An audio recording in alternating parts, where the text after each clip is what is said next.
lovely people, my name is Emma and today I'm doing the mid-year book freakout / check-in tag. So it is halfway through the year and everybody's doing some kind of check-in freakout kind of tag. There are two main tags that go around this time of year and I don't like all of the questions on either one of them, so what I do every year is I just smash them together and then cherry pick between the two different kind of tags. Both sets of questions and original tags will be linked down below if you want to do my weird version or if you want to do either one of the originals. That's absolutely fine. So the first question I'm going to be answering is how many books have I read this year so far, and currently I'm on 75 books, I believe. I'm doing a lot better than I was expecting to at this point in the year, and I think that's due to a contemporary romance deep dive that happened in one of the months and a few novellas in there because of that. The next question is what genre have you read the most of, and probably non-fiction if you take non-fiction to be a genre in its own right, but I always think that that's a little bit broad and a little bit vague. So if we were going sort of again more granular, I think contemporary romance would be definitely the highest. I think I've read around 20, specifically because of reading about 15 in May alone and then sort of a couple scattered out throughout the month.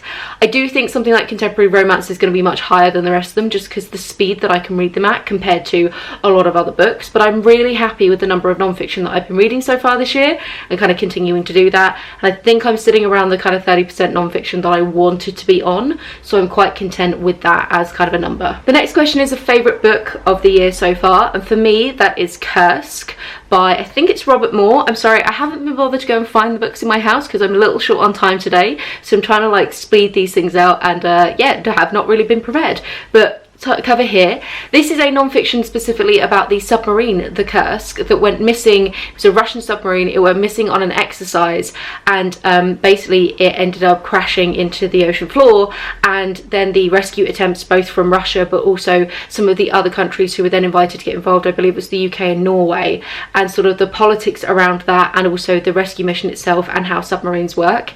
It was one of those absolutely perfect blend of like technical and human life kind of story in non-fiction, and I blitzed it in a day. I refused to do anything else apart from read it. It was such a good book and real page turner, and I loved all the technical information about kind of diving in submarines as well. Would so recommend. And there is also a documentary out about it that I want to sit down and watch with Andy, and we just keep forgetting to. This was a book that he recommended for me and it was bang on. The next question is favourite sequel so far, and for me that would be the last two books of the Constellation trilogy. So I read book one, which is Defy the Stars, I want to say, in 2020, and then I did Defy the Worlds and Defy the Fates this year. Absolutely love this trilogy. It's a YA sci-fi romance about an artificial intelligence robot who is more like a person than he necessarily should be, and a woman who is a fighter in this kind of big intergalactic battle where she is on one side of the war and he is on the other. It's got such really fun questions about what does it mean to be a person, an artificial intelligence, sort of what does it mean to be a human, plus it has all sorts of fun stuff about sort of war and kind of means justifying the ends and capitalism, and just generally I had a really good time. I love the romance, really sweet book. It's YA, so it's a fairly quick read and they're not too big and bulky compared to some sci-fi out there, so I totally recommend them, and I was really pleased that I blitzed the trilogy in the way that I did. The next question is the biggest disappointment, and I had a few contenders for this, but I think it's going to have to be Bone China by Laura Purcell.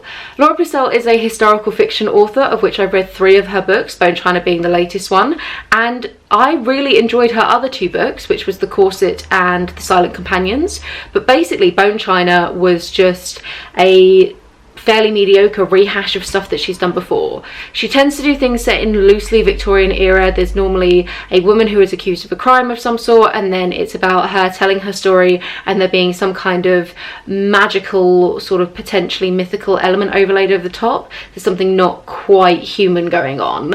But for Bone China, there was too many different points of view, too many different timelines going on, and I just didn't think it was really any one particular story. There were too many threads. Like I say, it was a rehash for a lot of the stuff she'd done previously, and I think she's just kind of an author who really only has like 1.5 of a story in her that she's managed to drag out to 2 good books, but this third is just beyond her means. So I'm probably not going to bother with her new one, and I think I'm just going to leave it with the books that I've read from her so far. The next question is biggest surprise that you read, and for me that is The Space Between Worlds by Micaiah Johnson. This was an absolutely fantastic sci-fi about parallel worlds, and I knew I was going to enjoy it because I'm a big fan fan of sci-fi, but I had no idea I was going to enjoy it just this much, and it was like such a good read, definitely one of my favourites of the year, and it really jumped up the list in a way that I was totally not expecting. So it's about a world where we have created the technology to be able to jump between parallel worlds, but to be able to do so, your kind of counterpart in that parallel world has to be dead. And it is about a woman who is an agent for this particular company that does these kinds of things, and it is about her jumping between the worlds.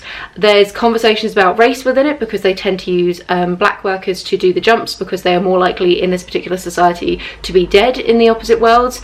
It's all sorts about kind of class and capitalism, and sort of the elite who live in this particular city, and then sort of the poorer who live in these slums, and kind of coming between those two worlds. Just generally, I loved the characters. I thought it was absolutely fantastic. There was some really fun twists in it that I don't want to ruin. We kind of got like halfway through the book and I was like, how do we have any more left to talk about? And then big twist happened and I was like, oh damn, keep going. And yeah, I had a great time. I loved the mechanics of the world building. Like I say, loved all the characters, was just 100% here from it, and definitely need to read more from Micaiah Johnson in the future. The question is, favourite new to you author or debut author? And a new to me author that I think could become a favourite author sometime soon is Kate Quinn. I'm always hesitant to call people my favourite author until I've read a decent amount of their back catalogue, because I find that I can have so many people who I love one of their books, but the rest of their stuff doesn't work for me. But I think Kate Quinn could become a new favourite historical fiction author. I'm just hoping she doesn't screw the pooch like Laura Purcell did. So Kate Quinn, I read The Huntress recently, which is a World War II or just post World War II novel, which is about a couple of people coming together to chase down a Nazi, this woman called the Huntress, for her war crimes, basically. Please ignore the rattling in the background. That's my rabbit probably trying to escape. We're going to trust that she's not going to make it. So yeah, anyway, this really big chase to try and track down this Nazi, and it follows three different timelines, three different points of view. You've got the guy who's hunting her, a woman who was a Russian pilot, one of the fighter pilots, and one of the kind of only all-women squadrons, and her interactions with this infamous kind of Nazi, and also a young woman, who her new stepmother seems a bit weird and maybe has some secrets to hide. I was pleasantly surprised by this book. The first kind of 50 pages or so, I wasn't that bothered. It was a really long book. It was like 500 plus pages, which is not normally what I go for in a historical fiction. But within about 50 pages, I was completely hooked, and it was one of those days where, again, I just sat on the sofa reading and basically refused to move or do anything productive, because I was like, I need to finish this book right now. So Kate Quinn has quite a big back catalogue, and I could see her becoming a favourite author quite easily. I've got the Alice Network, which is something to do with women, a network of women spies, I believe, in France in World War II. She seems to stick with World War II. I'm cool with that. I do like World War II historical fiction. What can I say? I'm a bit of a basic bitch. And Kate Quinn definitely has a bunch of other books, so I'm going to be checking her out over the next kind of couple of years or so, and she might be a new favourite author. The next question is, what has been a bookish highlight of the year so far? And in terms of just as a reading experience, I really enjoyed the first two books that I read for Springathon, and I think that they worked fantastically as a reading experience read together. And that is The Way Through the Woods by Longlit Wound and Entangled Life by Merlin Sheldrake. They're both non-fiction. Longlit Wound's one is a memoir, whereas Entangled Life is kind of more of a science book, and they're both about mushrooms / fungi. So The Way Through the Woods is Longlit Wound's memoir about finding and kind of becoming part of the mushroom foraging community as a way of exploring her grief from the loss of her husband, who died incredibly suddenly quite young.